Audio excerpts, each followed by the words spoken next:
Merci de suivre RTV. Le premier numéro de notre invité reçoit l'honorable Abel Djoré, député de Ouragayo-Bayota.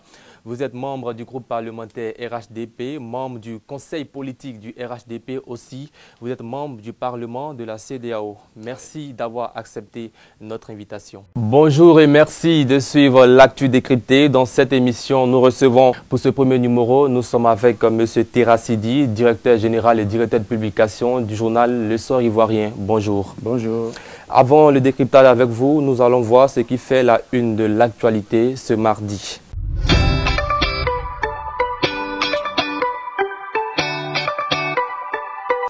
Ce mardi, la presse ivoirienne met l'accent sur la modification de la constitution annoncée par le chef de l'État et la mort du colonel Issaka Ouattara, dit Ouattao. J'ai lu dans la presse ivoirienne en 2018, lors d'une interview, vous affirmiez, comme le président Ouattara, que vous donnerez la réponse de votre candidature ou non aux élections en 2020. Nous sommes en 2020. Est-ce que vous serez candidat à la prochaine présidentielle? À ce que je sache, le président Ouattara n'a pas encore donné sa décision. Je suis toujours, moi aussi, dans l'attente de prendre ma décision. Merci Doumbia Major, Doumbia Soumaïla. Je rappelle que vous êtes le président du Congrès panafricain pour le renouveau, le CPR.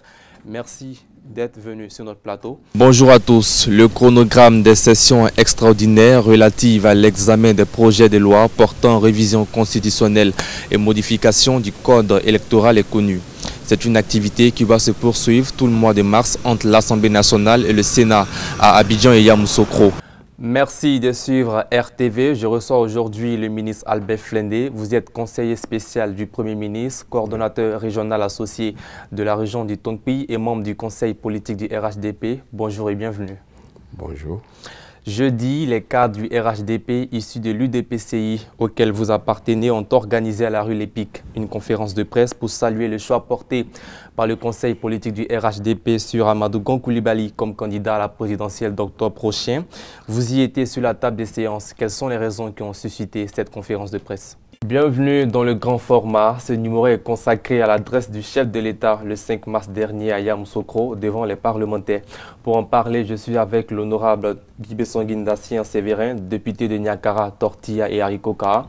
Vous êtes également docteur en droit, directeur de cabinet au ministère de l'économie numérique et de la Poste et avocat au barreau d'Abidjan.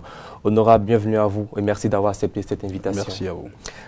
Le 5 mars dernier, devant les parlementaires réunis à Yamoussoukro, le président de la République, Alassane Ouattara, a annoncé officiellement qu'il ne sera pas candidat à l'élection présidentielle d'octobre 2020. Retour sur cette annonce historique. Je voudrais vous annoncer solennellement que j'ai décidé de ne pas être candidat à l'élection présidentielle du 30.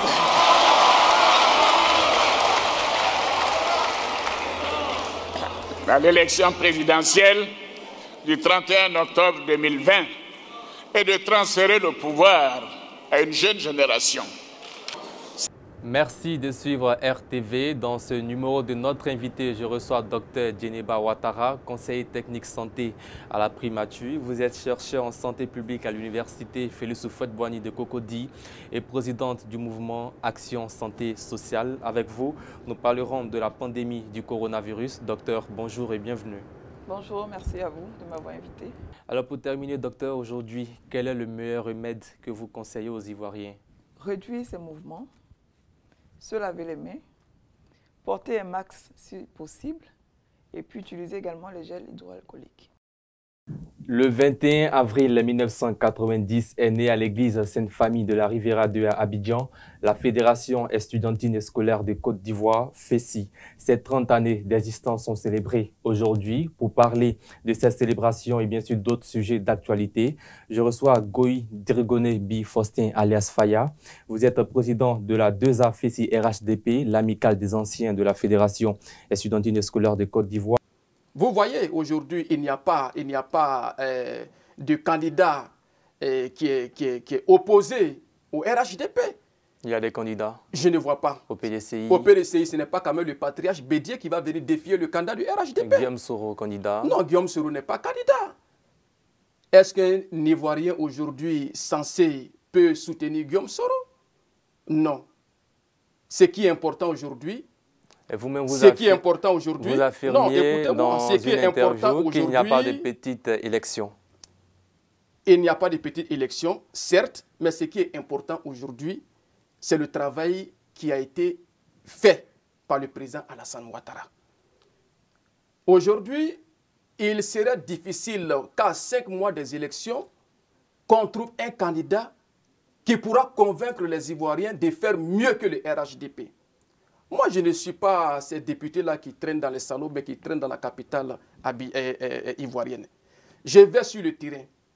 Je viens d'une région qui est très pauvre. Je vois ce que le président Alassane Ouattara a fait. Le taux d'électricité dans plusieurs de nos régions était à moins de 10%. Aujourd'hui, le taux d'électricité est monté à 70%, voire à 80% dans presque toutes ces régions pauvres. Avant 2011, il y a des localités dans lesquelles les parents consommaient de l'eau sale. Mais aujourd'hui, ces parents aujourd'hui ont bénéficié des HVA, des hydrauliques villageoises améliorées, des HV, et ils n'ont plus de problème d'eau. Et je pense que ces populations pourront témoigner. Je ne vois vraiment pas un candidat aujourd'hui qui pourra inquiéter le RHDP. Merci, c'est la fin de cette émission. Merci honorable Alpha Yaya Touré. Je rappelle que vous êtes le maire de Gbon, député de Gbon, Kolia et Sianlia. Vous pouvez suivre cette émission en intégralité sur notre site www.rtv.ci, tout en minuscule, ou sur nos pages Facebook et YouTube, Rassemblement, Web TV. Et merci pour votre constante fidélité à RTV. Bonsoir et merci de suivre en direct notre invité. Je reçois aujourd'hui le ministre de l'Artisanat, Sidiki Konaté. Monsieur le ministre, bonsoir. Bonsoir. Je rappelle que vous êtes coordonnateur régional de la région du Tongpi et directeur exécutif adjoint en charge des organisations professionnelles au RHDP. Monsieur le ministre, merci d'avoir accepté notre invitation. Tout le plaisir est pour nous. Dans cette interview de 60 minutes, nous aborderons toutes les questions sociopolitiques du moment. Parlons du 31 octobre 2020 pour terminer. Le président Henri Konan Bédié est probablement le candidat du PDCI-RDA à l'élection présidentielle. Que pensez-vous de sa candidature? C'est un non-événement. C'est un non-événement. Je n'apporte aucune considération à cette communication politique. Ça n'engage que sa personne. Pourquoi une communication politique? Ce que nous savons, c'est qu'au soir du 31 octobre, Amadou Bon sortira victorieux. Bédié, à son âge, il doit aller se reposer. Mais la Constitution lui permet d'être candidat. Oui, mais bien sûr, la Constitution, oui, on peut dire véritablement pourquoi vous avez permis à ce que, à plus de 80 ans, on peut se présenter. Non. Gikaoué doit éviter de faire en sorte que le vieux ne tombe pas dans la plus grosse erreur de sa vie. C'est plutôt le choix des candidats. C'est plutôt le choix des militants. La manipulation de Gikaoué. C'est plutôt le choix des militants du PDCRDA. Pas le choix des militants du PDCRDA. C'est une manipulation de Gikaoué. Jean-Luc Il Bion. faut qu'il arrête cela. Oui, Jean-Luc Bion, lui, moi je pense que lui, il ne sait même pas ce qu'il recherche.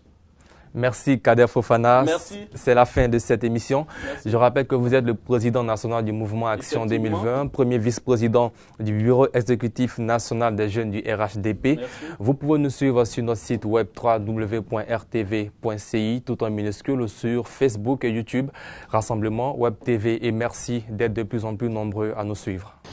Les pluies devraient tomber toute cette semaine. Malgré tout, la Sodexam, l'agence météorologique, rappelle la nécessaire vigilance parce que les risques d'inondation à d'autres endroits du pays restent élevés. Dans le cadre du programme de renaissance des infrastructures en Côte d'Ivoire précis, la ceinture de Daloa a été entièrement réhabilitée par le gouvernement ivoirien. Plusieurs villages de la région du Gontougo ont été visités par le porte-parole du RHDP, le ministre Kobenon Kwasi Adjoumani, fils de la région, pour s'imprégner de l'évolution, l'organisation et les difficultés rencontrées par les différents délégués du parti dans le cadre de la révision de la liste électorale. La cérémonie d'hommage aux 14 soldats morts lors de l'attaque du poste mixte de Kafolo a été présidée par le président Alassane Ouattara, chef suprême des armées. Ces soldats tombés lors de l'attaque terroriste ont été faits chevaliers de l'ordre national à titre posthume. L'attaque de Kafolo est la deuxième attaque terroriste qu'a connue la Côte d'Ivoire après celle de Bassam en mars 2016. La Côte d'Ivoire est en deuil. Dans un communiqué du président de la République Alassane Ouattara, lu par le secrétaire général de la présidence Patrick Achi, le Premier ministre Amadou Gon Coulibaly a tiré sa révérence après le Conseil des ministres du mercredi dernier. Amadou Gon Coulibaly était le candidat choisi par le RHDP pour l'élection présidentielle du 31 octobre prochain. Tout le monde s'interroge ici sur cette mort subite. On imagine plus encore la peine du chef de l'État Alassane Ouattara qui considérait Amadou Gon Coulibaly comme son fils. Bonjour et merci de suivre en direct RTV depuis le stade Félix Houphouët-Boigny. En effet, le rassemblement des oufouettistes pour la démocratie et la paix, le RHDP, tient ici même l'investiture de son candidat désigné à la présidentielle, le président Alassane Ouattara. En effet, suite à la mort subite du candidat du parti, le candidat désigné Amadou Gon Coulibaly, le 6 août dernier, le président Alassane Ouattara, président du RHDP, a accepté l'insistante demande du parti de se présenter à l'élection présidentielle du 31 octobre prochain. Merci de suivre RTV depuis le palais des congrès du Sofitel Hôtel Ivoire. Le RHDP, le Rassemblement des oufouettistes pour la démocratie et la paix, tient ici même aujourd'hui un conseil politique. Ce conseil politique permettra au parti d'analyser la situation politique au sein du parti à quelques mois de la présidentielle, puisque les candidats qui avaient été désignés pour représenter le RHDP à la présidentielle, le Premier ministre Amadou Gon Coulibaly est décédé le 8 juillet dernier à l'issue d'un conseil des ministres. Dans certains villages et campements du département de Daoukro, l'eau est une denrée rare. Les habitants font plusieurs kilomètres pour s'approvisionner en eau potable. Un calvaire que nous racontent des habitants de plusieurs villages de ce département. Bonjour et merci de nous suivre depuis la préfecture de Bongouanou. Le président de la République, Alassane Ouattara, est en visite d'État du 9 au 12 septembre dans la région du Moronou. Bongouanou est la première étape de cette visite, la 30e du président Ouattara. Bonjour et merci de suivre RTV. Bienvenue dans ce numéro du grand format de l'actualité consacré essentiellement à l'investiture du président de la République, Alassane Ouattara. Pour en parler, je reçois professeur Justin Kofi, directeur exécutif adjoint du RHDP et membre du directoire du Rassemblement des oufouettistes pour la démocratie et la paix. Professeur, bonjour. Bonjour, chers frères. Merci d'avoir accepté notre invitation. C'est moi qui vous dis merci.